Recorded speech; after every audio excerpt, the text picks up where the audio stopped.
There is something inside you that hurts in silence. Something you carry every single day, as if it were your obligation to hold it up, even when your body is begging for rest, even when your soul whispers that it's time to let go. Maybe it's a relationship that no longer nourishes you. Maybe it's a job that drains your energy and gives nothing back.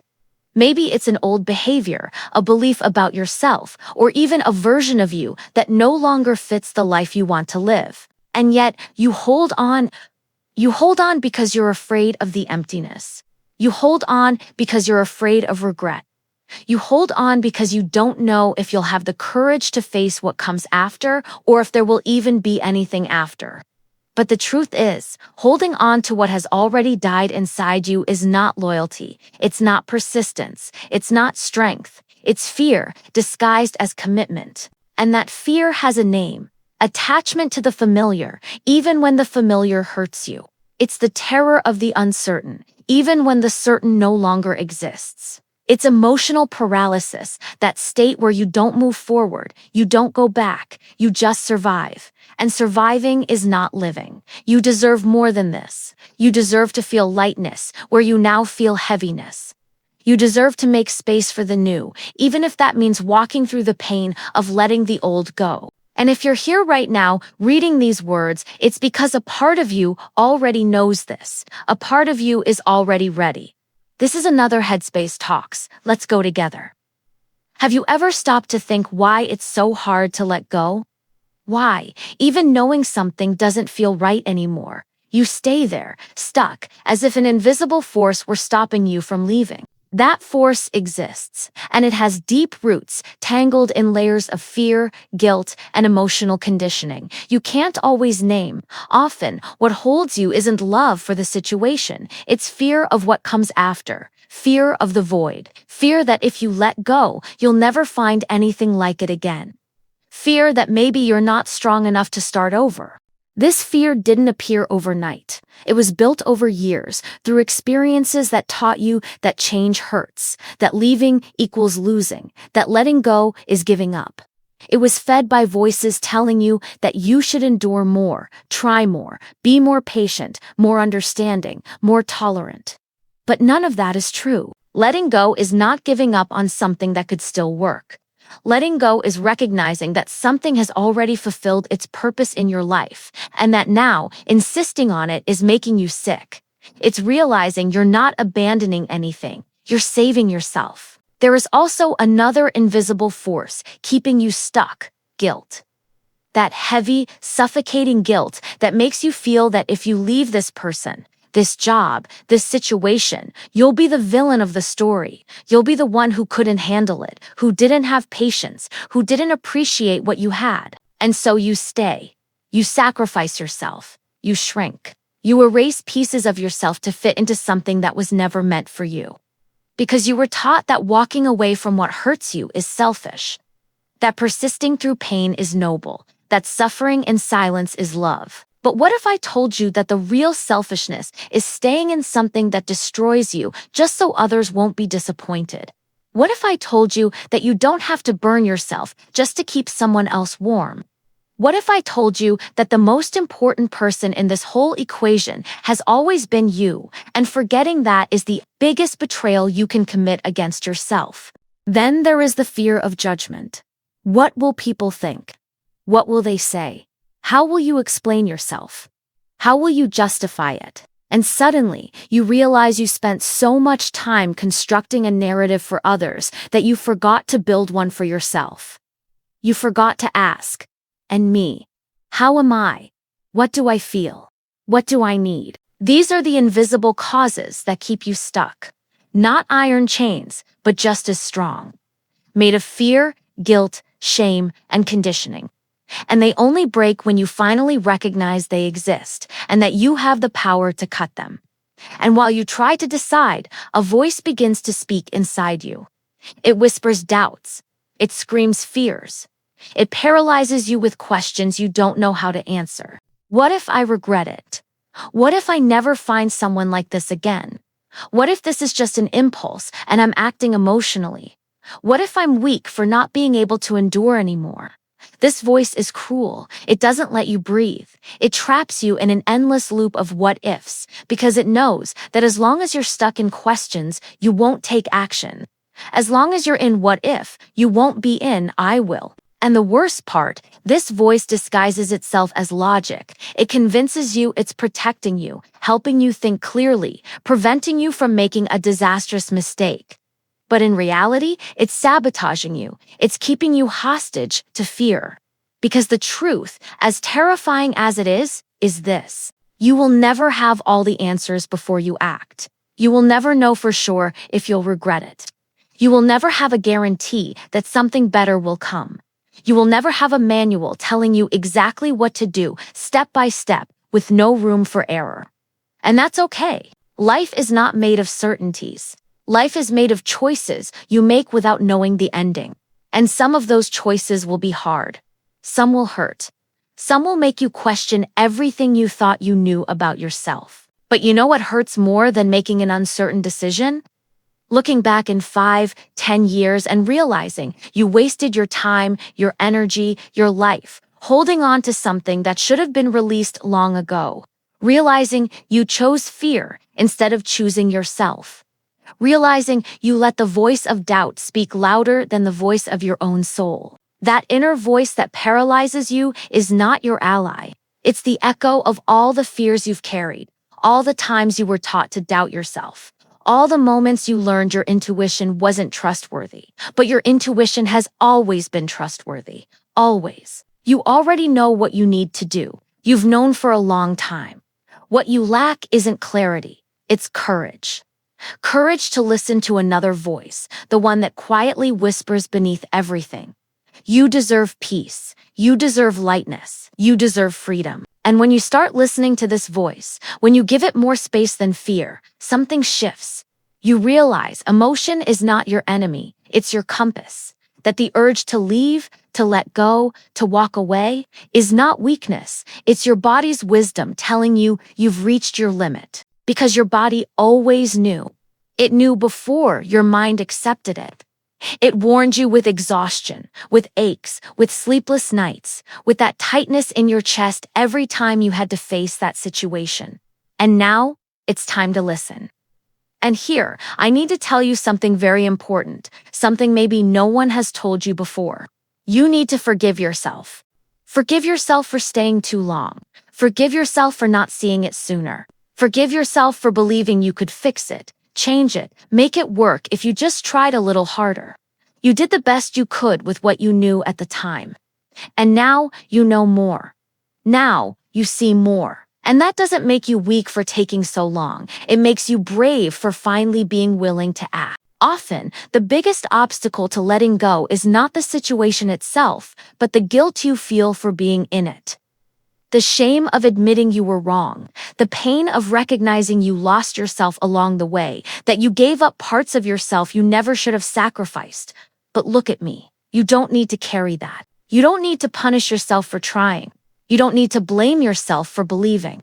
You don't need to feel ashamed for loving, investing, giving your best, even when your best could never save something that was already broken. What you need is compassion. Compassion for the woman who did everything she could, who held on as long as she could, who tried until she had no strength left. Compassion for the version of you who believed, who hoped, who insisted because she was doing what she thought was right at the time. And now, that same woman deserves rest. She deserves to release what weighs her down. She deserves to choose herself without guilt, without shame, without fear of being labeled selfish, ungrateful, or weak. Because choosing yourself is not selfishness. It is self-care. It is self-love. It is recognizing that you also matter, and that your pain also deserves to be heard, validated, and held. Forgiveness doesn't mean forgetting. It doesn't mean pretending it didn't hurt. It doesn't mean accepting the unacceptable or justifying the unjustifiable.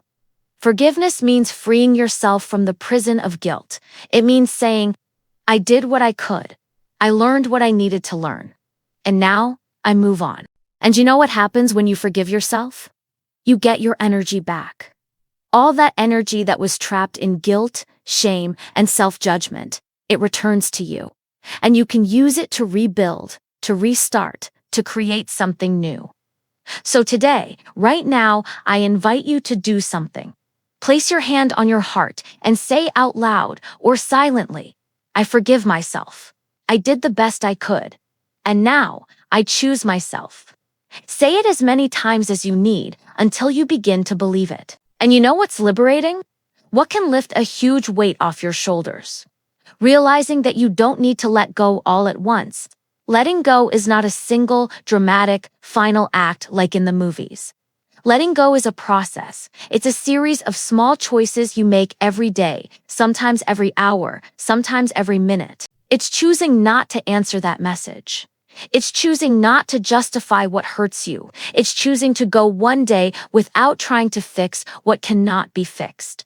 It's choosing, for the first time, not to put everyone else's needs above your own. Each small choice is a victory.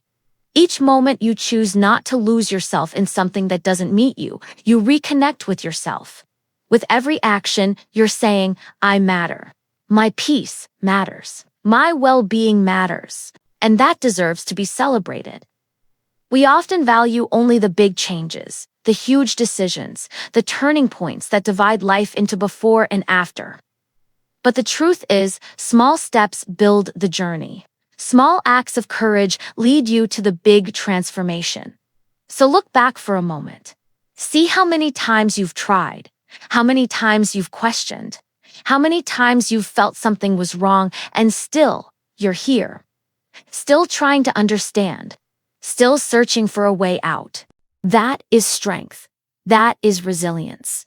That is you refusing to give up on yourself, even when everything around you told you to settle, to accept, to swallow your pain in silence. And because of that, I want you to feel gratitude. Not gratitude for the pain, not gratitude for the suffering, but gratitude for making it this far. Gratitude for still having the strength to question. Gratitude for not having completely lost yourself along the way. Because many people give up on themselves and spend their whole lives in something that slowly destroys them, day after day, until nothing is left. But not you. You're here. You're searching. You're allowing yourself to question. And that is already a small victory.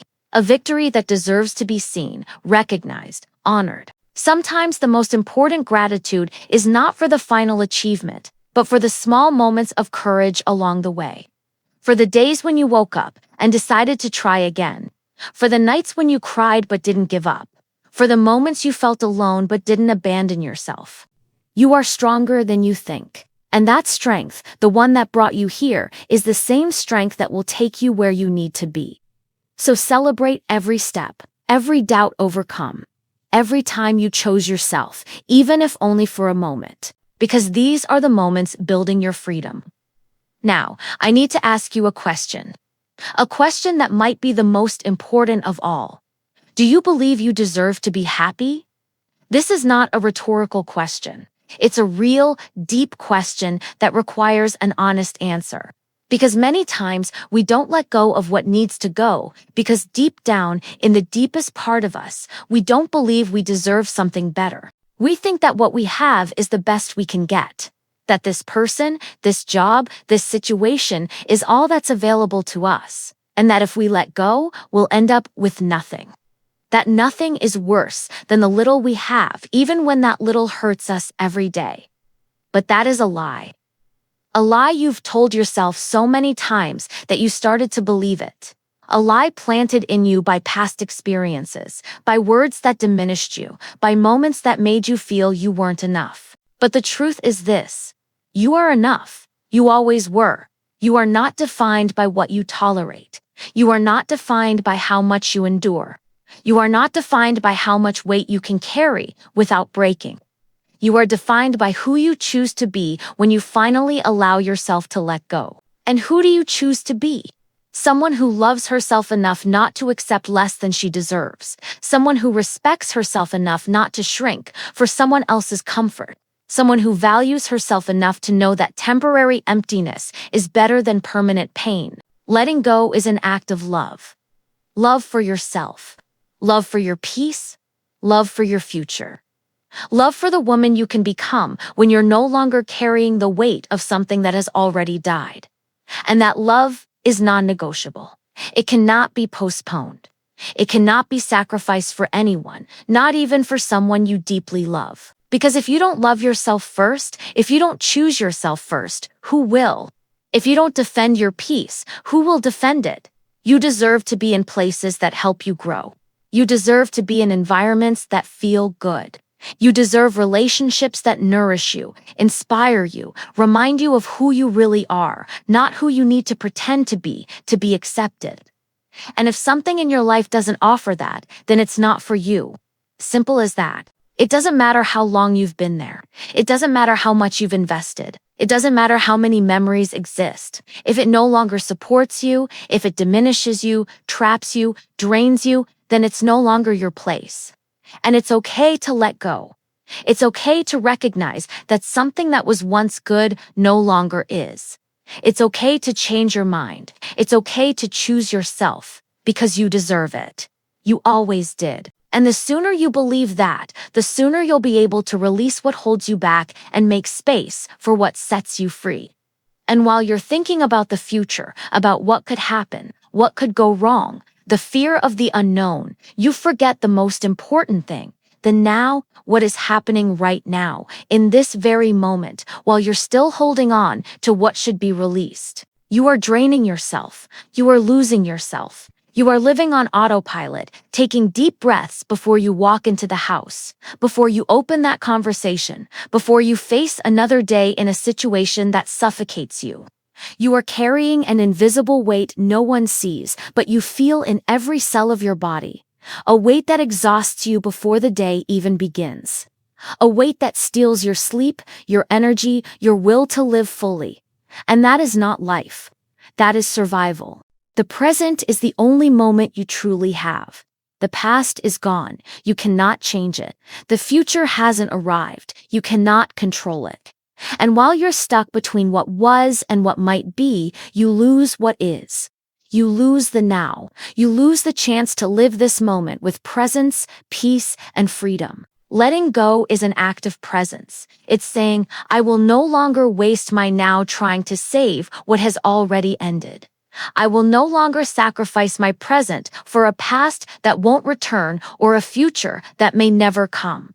It's recognizing that every day you spend holding on to something that hurts you is one less day living something that heals you. One less day feeling lightness, one less day being yourself, and you don't have days to waste. None of us do. So look around. Look at your life as it truly is right now. Not how it could be if you tried harder. Not how it should be if things were different. But how it is without masks, without excuses, without illusions. And if what you see suffocates you, traps you, diminishes you, then you already know what you need to do. Because the power is in your hands. It has always been in your hands. And that power is called choice. Choose to live. Choose to let go. Choose the present instead of the past. Choose freedom instead of fear. Choose yourself, and choose now, not tomorrow, not next week, not when things get worse, now. Because every moment you postpone this choice is a moment you steal from yourself. A moment you could be using to begin again, to breathe without weight, to live unchained. The present is all you have. And it is calling you, inviting you into a life that is lighter, truer, more yours. Will you accept the invitation? Letting go hurts.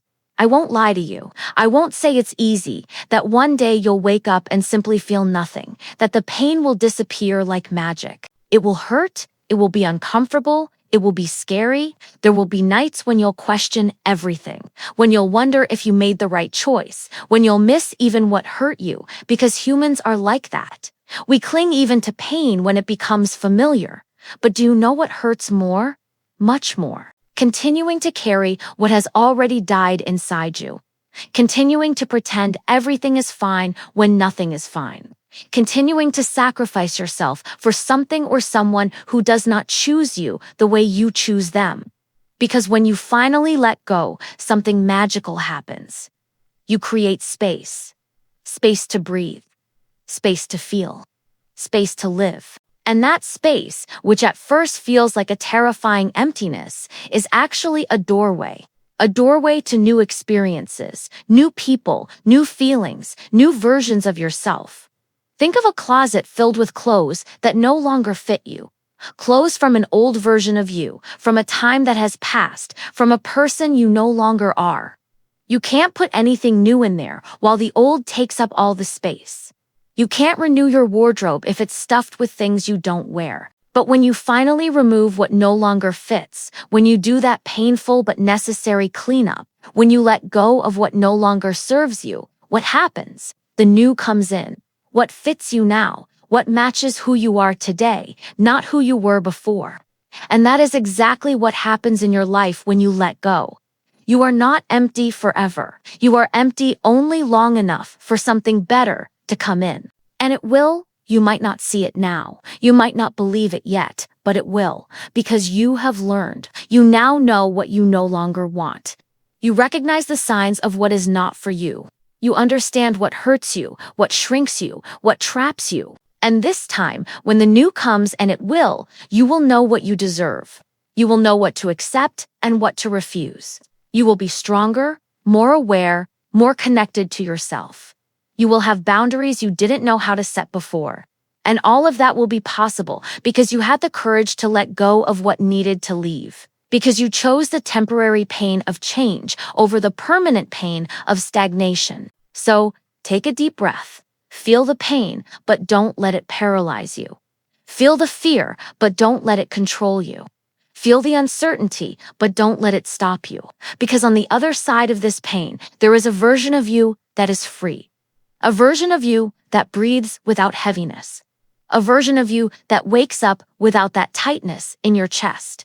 A version of you that finally chose herself and will never abandon herself again. And that version is waiting for you. She always has been. She is on the other side of your courage. And now, I ask you, what are you holding on to that should have already been released? And of course, if you want to keep walking this path with me, subscribe to the channel and turn on notifications. Here at Headspace Talks, we learn together how to turn pain into strength and silence into healing.